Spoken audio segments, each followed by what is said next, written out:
Okay, we have 6 weeks from tonight. It is Tuesday, 27 September in the year of our Lord 2022. And some of the biggest issues that have ever faced this country face us now. And this, as we said when we first started the pandemic, there was going to be this pandemic that caused a collapse in aggregate demand and problems with the supply chains that was going to trigger, this pandemic would trigger an economic crisis that would then trigger a capital markets crisis that then would trigger a geopolitical crisis. And that's what we'd be left with. And here we are today in September of 2022, and we got them all coming together. And most of these are created crises by man's bad thinking, bad policies, miscalculations, and sometimes malfeasance. Naomi Wolf has rolled over to this segment. We got Dr. Malone on right after him, Colonel Mills. We're packed today. Naomi, this thing's so disturbing because, and we only got a couple minutes. I got to get you back tomorrow, but you've already dropped a bombshell here. Here's what I thought, and look, I understand the FDA and the CDC. You guys have been going after them, and they've just been horrific this entire time. But I thought Israel, particularly when the original studies came out about the vaccines. I mean, we were reporting that all the time, and people were saying how the research was at this level, the doctors were at this level. And people just took it on face that, you know, these studies were correct, that what the people were saying. And now it's kind of with this, I guess, real time, the investigative reporting, they're saying the Ministry of Health is just as incompetent or corrupt as the FDA or the CDC, that this was not true at all. In fact, it's maybe the exact opposite. So people are sitting there go, how can that be? How can it, on one hand, we hear this a year and a half ago, and everything is fantastic and they're all the best. And now we're seeing that the Ministry of Health is running around, maybe not had put forward all the right information, maybe put forward wrong information. I think that's what people are going to have a tough time, reconciling. So how do we reconcile it, ma'am? I mean, this is a global crime. And as we discussed with the Politico article, it was initiated above the heads of nation states by these bad nonprofits in the World Health Organization. And so I feel that Israel was like a part of the branding of Pfizer and Moderna, and they would use Israel to kind of roll out messaging. For instance, it was out of Israel that the announcement is in April of 2021 came that the original series of injections fade in efficacy, and so we all need a booster.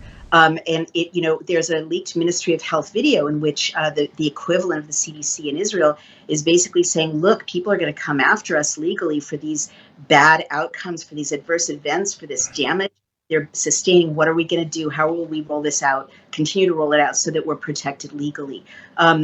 But Israeli civil society was captured the same way civil society elsewhere was, and they were the models for the Green Pass. Remember, they were the models for the vaccine passport at the very earliest rollout of the vaccine passport. How can people, because I want to get back on tomorrow and develop this, but how can people go, where do they go for your writings, pulling this together? How do they go to the site, and where should they go to get this latest? And even that video we did as your cold open, because this thing about the mothers and the lactating and the breast milk is not just very disturbing, it's actually heart-rending. When you read the individual reports of the babies dying a couple of days, I mean, this is going to cut to the heart of everybody. So how do they get more information before we get you back on, ma'am? I'll tell you, and it's neurological phenomena, it's anaphylactic shock, it's liver damage, it's convulsions, it's neuroleptic malignant syndrome by the hundreds in these documents. So you can see the 5 reports that your team, the War Room Daily Clout team of volunteers, did out of the goodness of their heart for the service of humanity in May and June of this year. You can see them all on dailyclout.io. Share them with women of childbearing age, of dads to be. And you can find me at Dr. Naomi R. Wolf, and the book that explains all of this is The Bodies of Others. But this is, we need to protect the babies. This has to stop. And if nothing before now led this to stop, this has to stop. Naomi Wolf, we'll work with you afterwards about getting you back on tomorrow. I know you're very busy, but this is a kind of a blockbuster story, so thank you very much. Honored to have you on here. Thank you. Dr. Malone, I've got you on for another topic, but I got to ask you just on generally, every day, I think yesterday we saw some report that the booster pickup is only 1.2%. And the boosters, you cut the football games on, you cut the MSNBC, CNN. It's just the drumbeat on getting back to the vaccines and the boosters is still as big as it was when they first rolled out, and yet people are just not buying it. And you've seen different reports on the unions and just everything coming up every day. It looks like people are running away from that. Is that because the evidence in your mind is now becoming clearer and clearer as we get farther into this public health situation, sir? It's clear the narrative is collapsing and largely has collapsed. I hear all over the world, including, as you know, I prepped for our call today and speaking to folks in Italy, they're done. The failure of these products to provide protection, I think, has been the most compelling, is that they are not providing protection. They are not safe, nor are they effective. And I think that is going to have consequences for world health that are going to extend far beyond this. I'd be glad to talk a little bit more.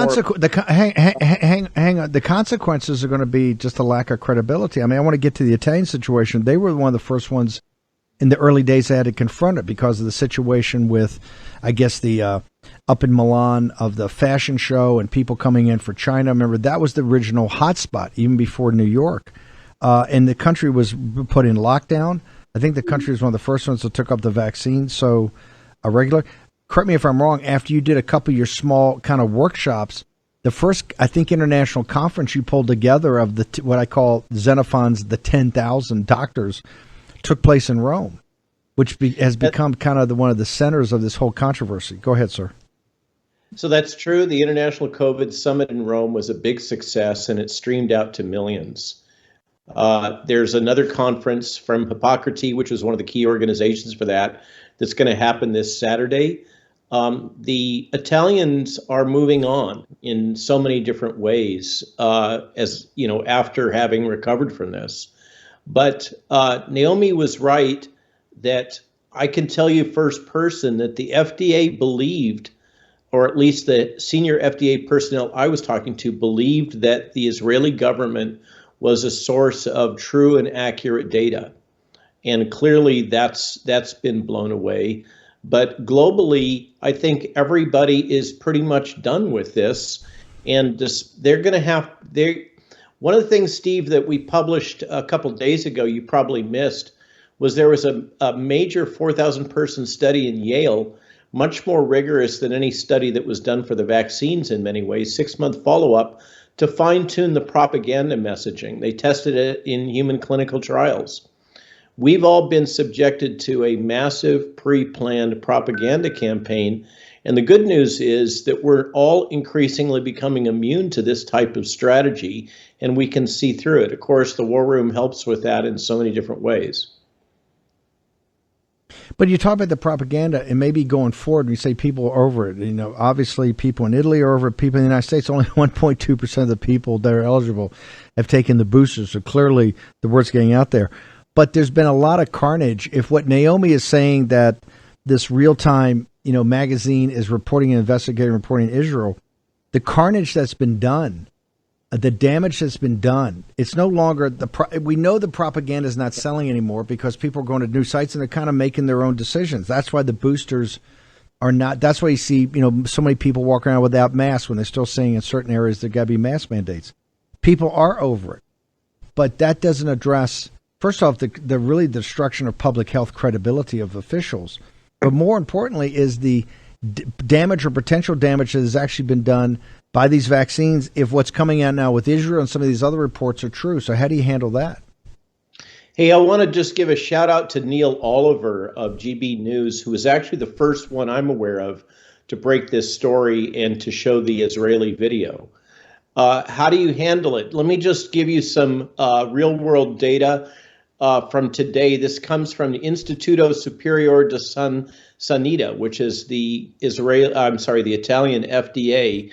The current stats are that on average, for every unvaxxed infection, there are 7 that are vaxxed. Likewise, 1 to 7 in the intensive care units, and a ratio of 1 unvaxxed to 4 vaxxed dead with COVID.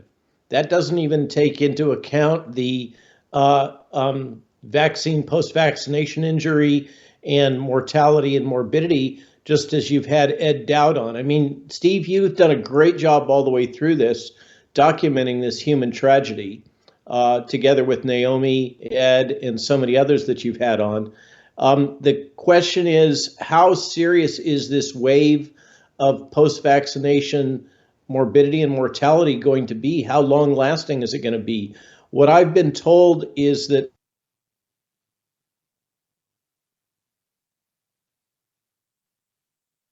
Did he freeze? Did we lose Dr. Malone? Let's try to reboot him.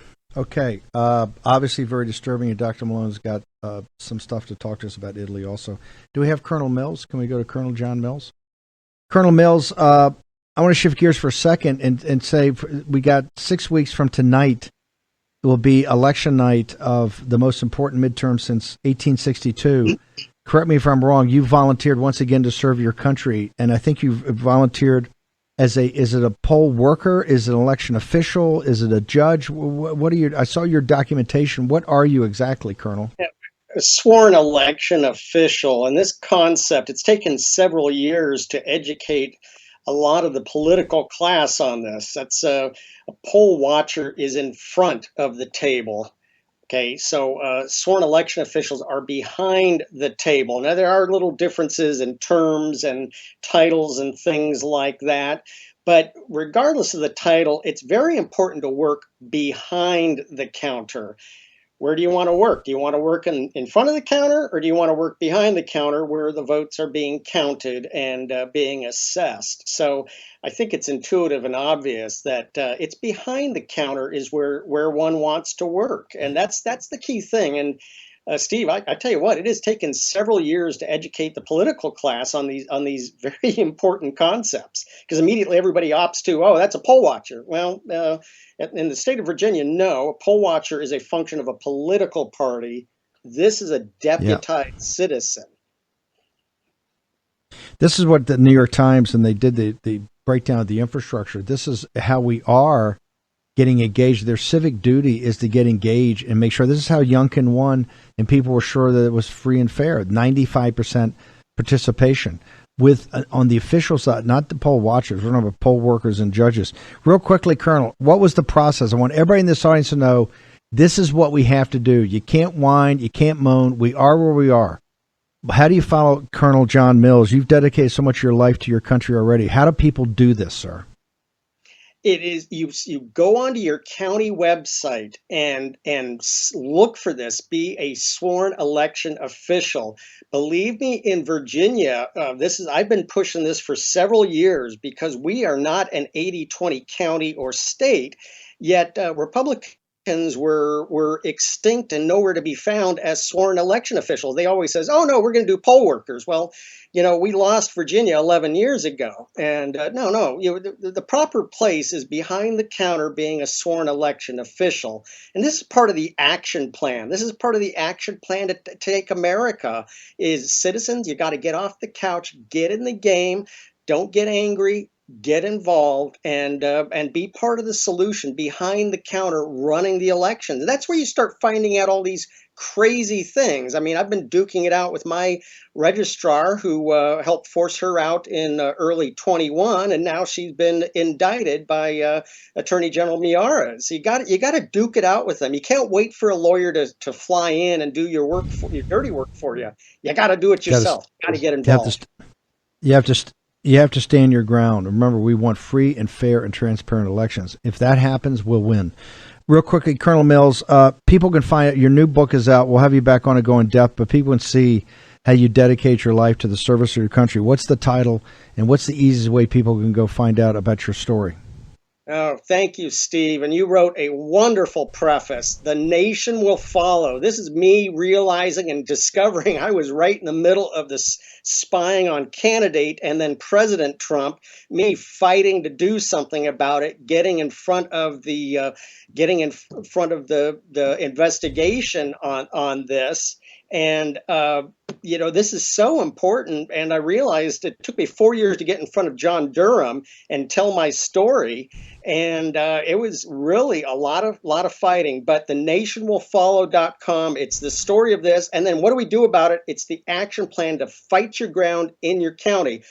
The Amazon has the soft copy, the audio, and the Kindle. The Nation Will Follow. Hard copy is on the nationwillfollow.com. Yeah. So hard copy, nationwillfollow.com. Soft copy audio on Amazon. The Nation Will Follow. And you wrote an absolutely incredible preface. I thank you, Steve.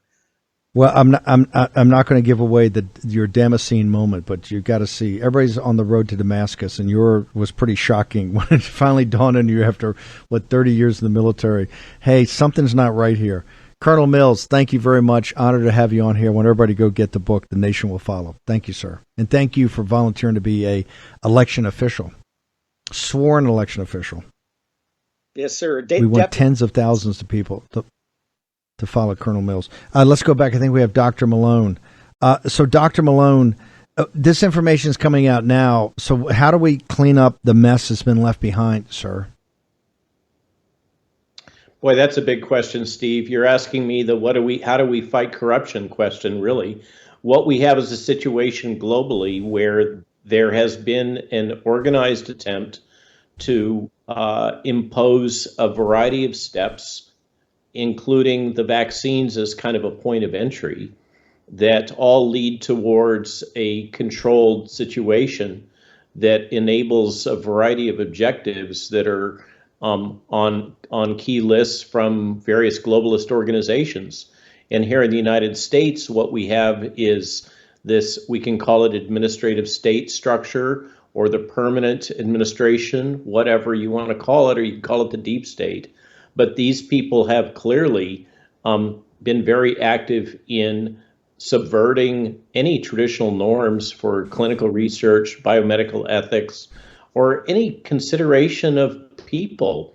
And particularly in the pediatric setting, just as Naomi was saying, have to become aware that this abuse of the medical system and in all of its various ramifications has got to be resisted, and people have to become alert and aware, just as you were saying about election integrity. It's the same core problem. Dr. Malone, I know you got a new piece, and we'll have you back about Giorgia Meloni and your experience in Italy and what you think this means. How do people get to this? How do they get to your Substack? How do they get to your Getter account? I think you've been permanently banned on Twitter, but I may be speaking out of school there. How do people get to your content right now? Permanent off on Twitter and LinkedIn, and no interest really in going there. Getter is RW Malone MD, or at RW Malone MD. The Substack is rwmalonemd.substack.com. And we did put out a piece on Meloni, and I've done a lot of further background with my colleagues in Italy. There's a lot of hope around her right now, particularly from young women that are very enthusiastic about her as the first female prime minister, but also a certain amount of healthy skepticism because of the widespread perception that Italy is basically controlled by the United States and by Brussels, the European Union.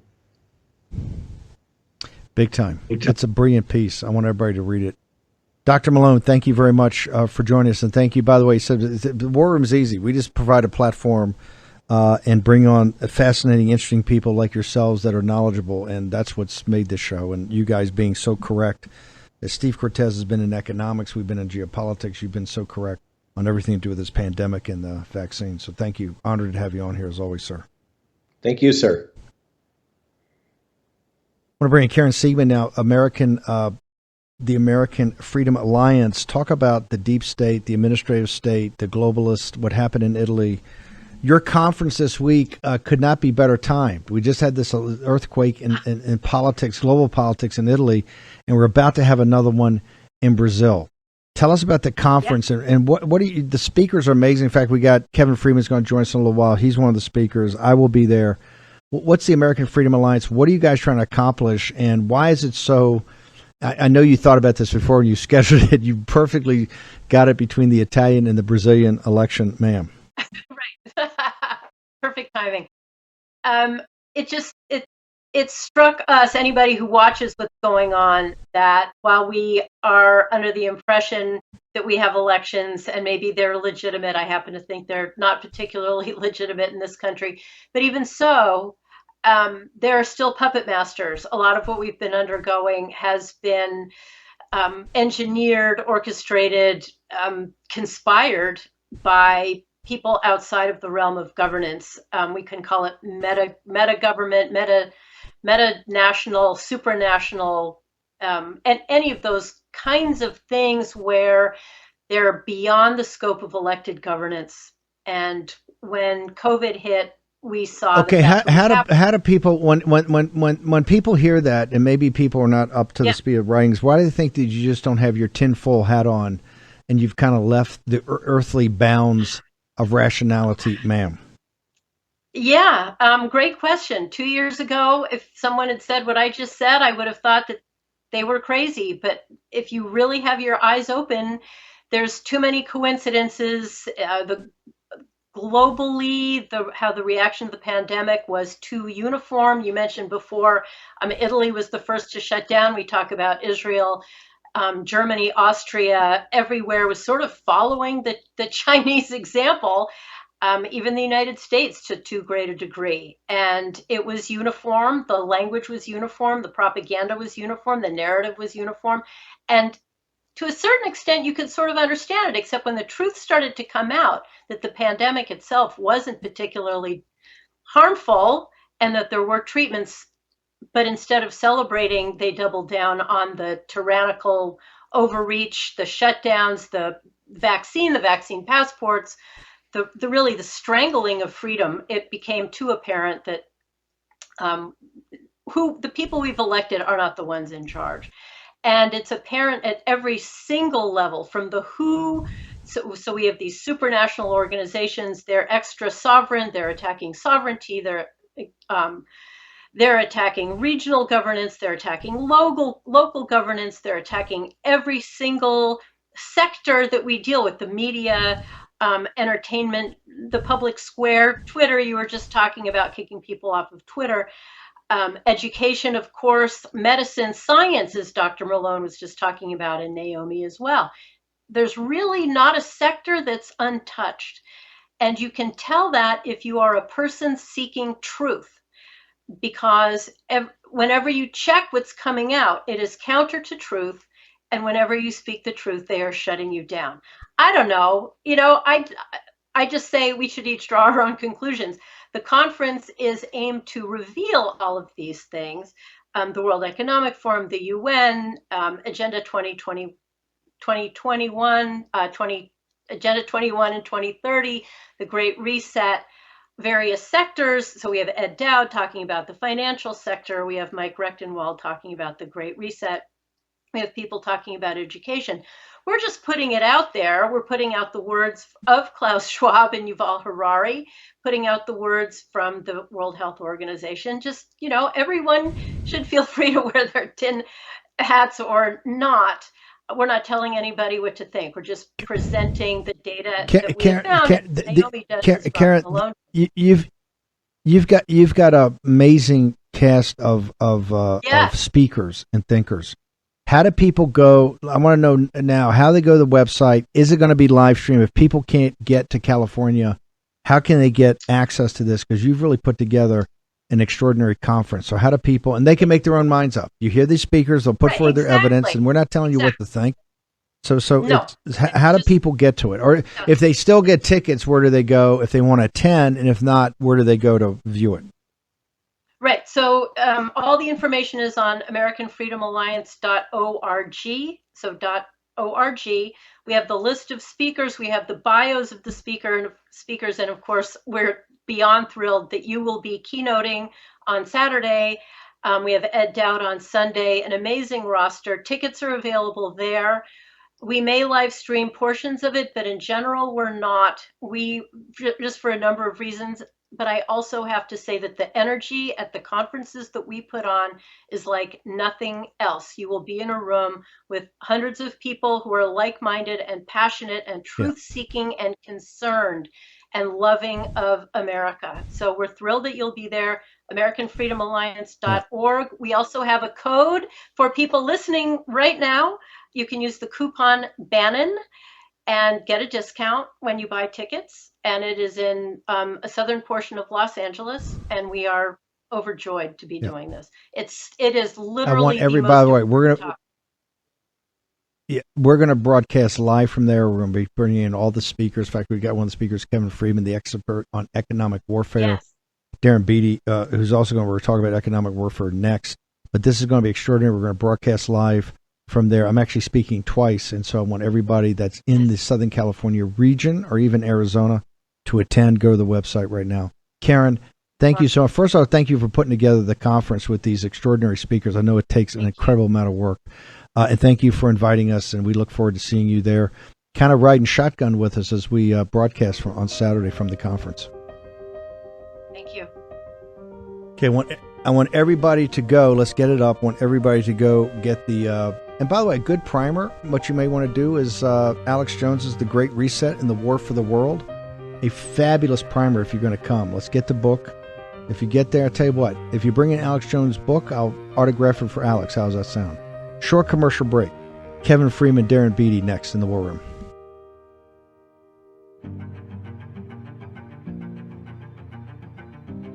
War Room Battleground with Stephen K. Bannon.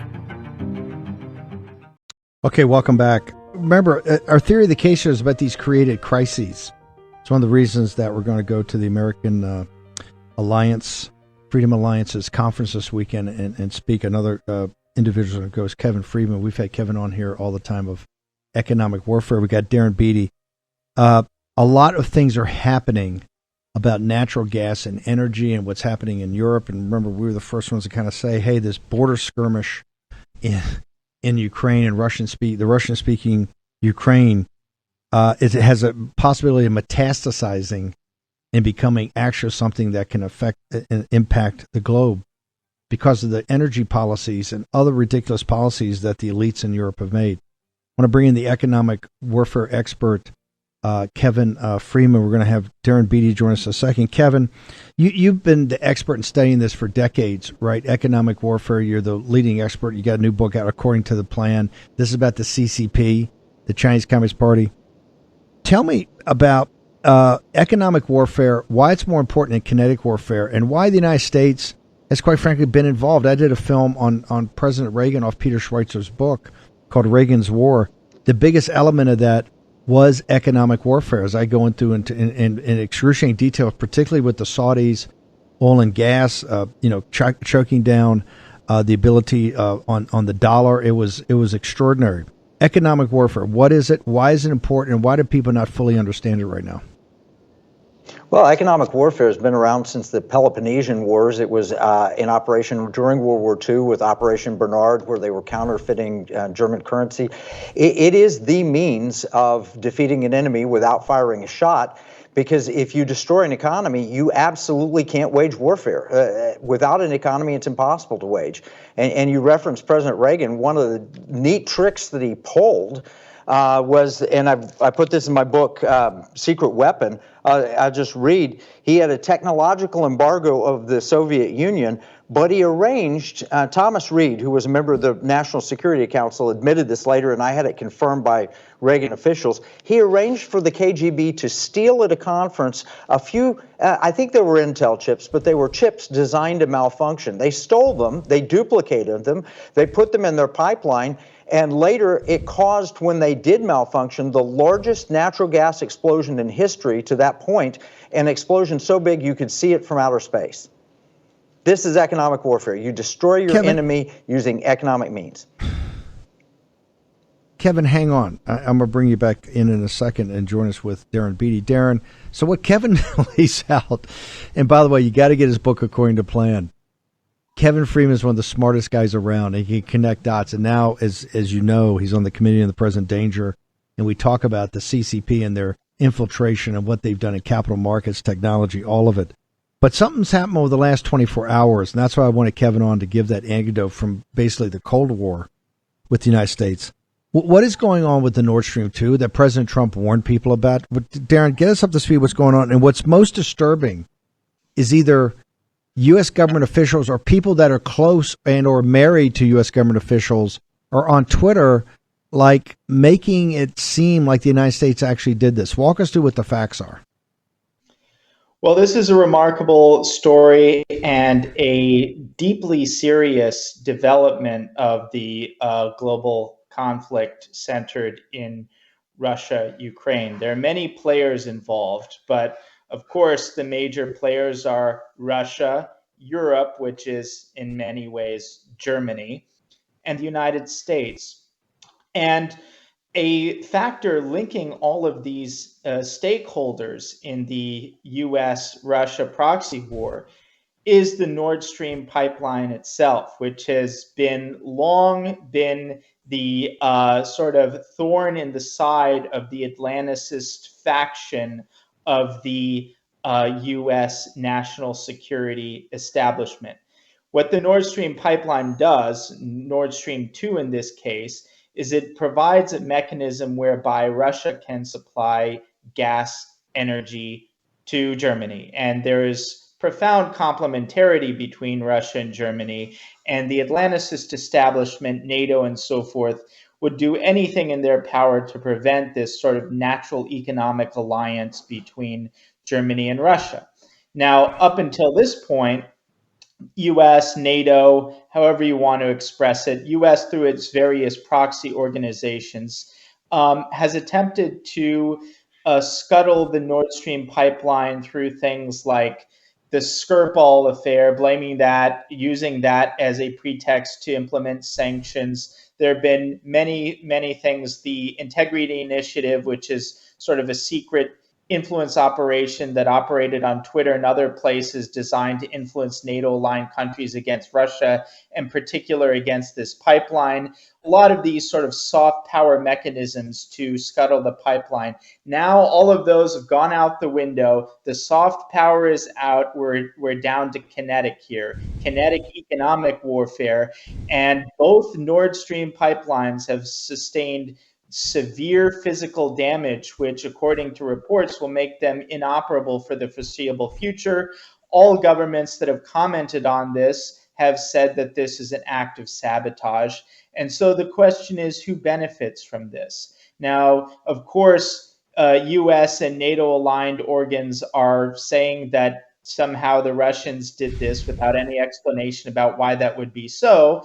But as you point out, one political official from Poland who happens to be married to Anne Applebaum, who is really a kind of royalty belonging to this Atlanticist establishment. Incidentally, she was part of the Integrity Initiative, this secret influence operation group designed to condemn Russia and sabotage the pipeline. He was sort of had a mask off moment on Twitter when he actually thanked the United States and showed a picture of this big disturbance in the water where the pipeline was, and suggesting, okay, this is the work of the United States. Okay, but hang on a second. This would be an act of war against the European people. Correct me if I'm wrong. I mean, right now they're going to freeze over the winter anyway. The prices are going through the roof. That's why Germany's down with UAE. How possibly could the United States? It's almost inconceivable that any senior officials in a U.S. government would do this. What would be their justification? Because it's the European people, it's the people in Germany is going to suffer. That's a great question, Steve. And just for context, there are videos now going viral, circulating around of both Victoria Nuland, who is another sort of queen of the Atlanticist establishment, color revolution royalty, who's engaged in a lot of regime change operations in Eastern Europe and against Russia. There's footage of Victoria Nuland basically saying, yeah, Nord Stream 2 is done if Russia keeps provoking or going to Ukraine. There's a clip of Biden saying the same thing. A reporter asked him, well, look, the Nord Stream 2 is the business of Russia and Germany. How can you so confidently say that you'll destroy Nord Stream 2 if Russia goes ahead with such and such? And Biden sort of does his little smirk and says, look, you can be confident Nord Stream 2 is done if Russia continues to provoke. And so we have major U.S. officials basically on record going all the way up to saying explicitly that the United States is prepared to do this, either ourselves or through proxies, if Russia crosses some unstated line. Well, and so the question that you ask is really important. Isn't this an act of war? Because this is a key pipeline. In fact, in the days leading up to this, there were major demonstrations in Germany demanding that Scholz lift his prohibition on using the pipeline. Prohibition, of course, is a result of U.S. pressure. So up till very recently, there was a lot of domestic political pressure within Germany to have their leaders say, okay, the winter's going to be difficult enough. We have this pipeline. Let's use it. And so by making this impossible, by physically destroying the infrastructure, that takes that option off of the table.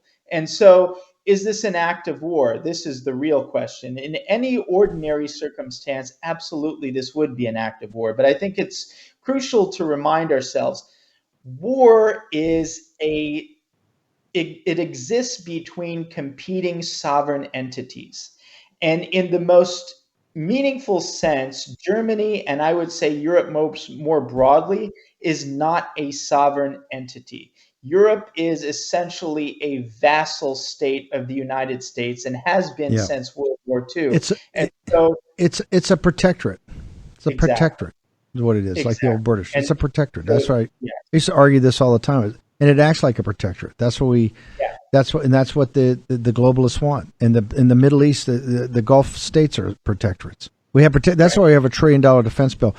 Darren, this is the first. We're going to go into this. How do people get to Revolver? You're breaking news on this. This is almost hard to comprehend for an American people. Where they go to Revolver to get the news? This is deeply, deeply serious development. We're going to be following this closely at revolver.news. We're covering it very closely already. Go to revolver.news for stories and the latest updates. And I'd love to come back in the near future to discuss as the situation. Oh, no. I think these are going to break in. I'm sure you're going to be here tomorrow morning. Trust me. Just remember, ladies and gentlemen, write down the law of unintended consequences. The law of unintended consequences. This is the one. This is just a pipeline. It's boring. No, this is deeply serious. This is a very, very big deal, and it could mark a major escalation point in global conflict. Huge.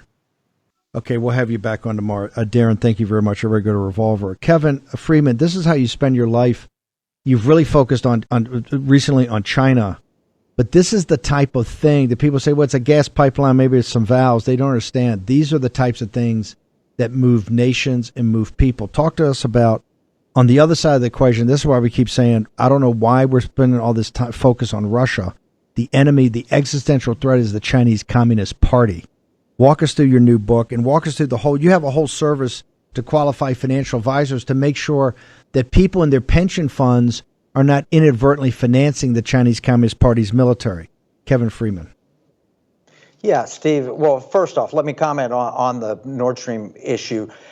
You wonder, with what happened in Italy, if the elite power World Economic Forum types aren't feeling that they're out of control, they don't want to be blamed when the energy problems happen this winter. They don't want to be blamed for that because of this war in Ukraine.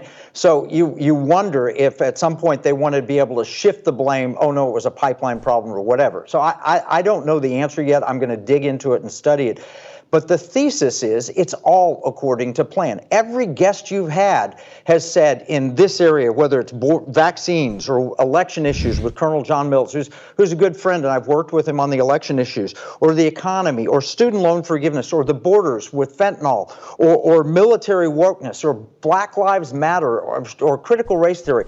That's the theory is, and I believe it's fact, but the theory is it's all according to plan. So I wrote a book. It's a very simple, easy to read book. It does not get into the depth and the weeds that some of the other books do, because it's designed to be thin, something you can share with your neighbor, and you can give it to your neighbor and say, hey, I don't know if all these, is this incompetence by the Biden administration? Is it just bad luck that we're experiencing? Or is it according to plan? And every chapter asks that question, and it walks through all the key issues at a very high level, very easy to read. And anybody who reads it is going to come back and say, oh my gosh, it's according to plan. We do the psychological trick. If you want to convince someone of something, tell them A equals B and B equals C, and leave it to their imagination to conclude, then A must equal C. And once they conclude that in their own head, you can't talk them out of it. They're so convinced. The problem is we hammer everybody with facts and figures and all of this. Instead, we lay out questions. And we ask people to think about the border. Do you think they're doing this on purpose, or are they just incompetent? And when they ask those questions, they come to that conclusion. So we put together a bundle for your viewers, Steve. If you go to bannon.accordingtoplanbook.com, you get a twofer. You buy one book and you get two. It's a bundle. And you buy one bundle and you pay half of it, so you pay for only one book, and you get both of them for the price of one, so you can read one and share one with your neighbor. And you can buy as many bundles as you want. It's a half off just for the Bannon viewers. Bannon.accordingtoplanbook.com, and you can read all about it. And you're right, we mention in here that your money, the average investor, your viewers, their money has been weaponized against them by globalist elitists and the Chinese Communist Party. There are two enemies. We're fighting both enemies. And at the NSIC, nsic.org, we're training financial advisors at Liberty University. It's an 8-week course. It's the most popular certificate course they've ever offered, the most profitable, the most successful certificate course ever offered. In 8 weeks, we'll train a financial advisor to help you as a client weaponize your money to fight back against the Great Reset. So two offers, accordingtoplanbook.com, use Bannon, accordingtoplanbook.com, and on NSIC, just go to nsic.org and sign up if you're a financial advisor, or encourage your financial advisor to sign up. We can win this economic war if we weaponize our money to do so, and that's the business we do in the economic war room. Yeah. No, this is Dean Brett down there at Liberty. You guys are fantastic in fighting against the Chinese Communist Party. Almost boggles the mind. Now, Kevin is going to join us in California this weekend. He's going to be live. He's actually going to be on the show. He's going to speak later in the day, but he'll be on the show Saturday. Kevin, your work is amazing. This, according to plan, too, it kind of boggles the mind, but people have got to read this and got to start connecting dots. So thank you. The bundle's fantastic. You get one because you're going to want to give it to your neighbor, your business colleague, or the guys you play golf with. Kevin, thank you so much. Real quickly, Kevin, how do people get you on social media? At Economic War Room. Fantastic. And so at Economic War Room works. Thank you very Twitter, much for Getter, whatever. Okay, we're going to see you this weekend in person. Kevin Freeman. Let's go to Michael Seifert. Michael, the reason we love having you on here is that we are absolutely maniacally focused on creating our own brands and making sure that people get access. There's no more cancel culture. The way to stop all that is to build alternatives. Tell people, we got a couple of minutes here, tell people why you got motivated to do this and what is this tremendous service you offer to MAGA and the deplorables where they don't have to put up with any more crap, sir. Yeah, you nailed it. That is our motivation, because I am one of those deplorables. I'm in the basket. And so for us, we have been motivated to push back against the globalist elites. And actually, Steve, I think it's good timing because I had the privilege to listen to your last two guests, Kevin and Darren, speak about how the globalists have utilized the power of economics and weaponized that tool against the people that just want their countries to thrive. And so many of the challenges we're seeing today are largely because of how the globalist empire has brought under their umbrella this bundle of policies like DEI and ESG, these economic principles that are rather authoritarian and detrimental in nature. They've brought these into their tool house and they've weaponized them specifically against the American people. I mean, a great way that we wouldn't have to care about what's going on in these different countries and their problems and their pipelines is if we just manufactured it all here. If we were self-sustaining and we prioritized American-made businesses, America-first enterprise, we would have the most thriving economy we could ever imagine. And just like Kevin just mentioned, the best way we can push back against the Klaus Schwabs of the world is by prioritizing our local small businesses that make our nation special, that prioritize nationalist economic principles in their manufacturing and where they source their goods. That's how we win in the long run. And so what we've actually done is created a tool called Public Square. You can find it at publicsq.com. We're the world's largest compilation of America First businesses. And it's all free to join, free for the business and free for the user. We've created this so that Americans like me, patriots that love their country and love their freedoms and are tired of the globalist elite, can know with a blessed assurance that every dollar they're spending is supporting a business that supports the type of country that they want to create. And it's been amazing to watch how this has grown through the power of local commerce. It's well, here's where we love having you on. You took action. You built this. And now this is, how do people get to the app? We got a couple minutes because you actually took technology and advanced technology and programming and you connected this and you made this marketplace for basically American entrepreneurs. And we know that that's what's going to get crushed here in this downturn. So real quickly, tell people, I want to know how they download the app, how do they get to it, how do they get to your site, and how they start to use this service. Yeah, thanks for asking, Steve. It's pretty simple. You head to publicsq.com, and that's the best place to get started because on that website, you can either sign in right there and you can utilize the platform on the web, or you can head to an app version, but the links are both there at publicsq.com, both to iOS for the App Store and Android for Google Play. So that's the best place to get started. You create an account, takes about 3 minutes, and you're off to the races. If you're a business, you can add your business there. That's also free. We've got about 30,000 vendors on the platform today, which is absolutely phenomenal. And we're growing by the day. Thousands of new community members are coming into the experience. Hundreds of new businesses are joining every day, making this experience one that is built by strength in numbers. And so that's a great place to get started. And then we'd love to hear users' feedback. We just launched nationwide about 11 weeks ago on July 4th. And the feedback we've received since then has been tremendous. The best thing about all this, Steve, is when consumers come onto the platform and they share about how they finally feel like they're not alone. They don't feel crazy anymore because they're getting connected to hundreds of thousands of other consumers that share their values. And businesses that love our country, America First businesses, are profiting in the process. Real quickly, what's your social media? How do people track you down? You're an extraordinary young man. You've done a great service to your country, sir. Thank you, Steve. Thank you. You can find me on Twitter at RealMichaelSeif, S-E-I-F, or you can find me on Instagram at RealMichaelSeifert, S-E-I-F-E-R-T. Michael, thank you. Public SQ. I want everybody to go check it out. You want to be a nationalist, think like a nationalist, act like a nationalist. Be back here tomorrow morning, 10 o'clock in the morning.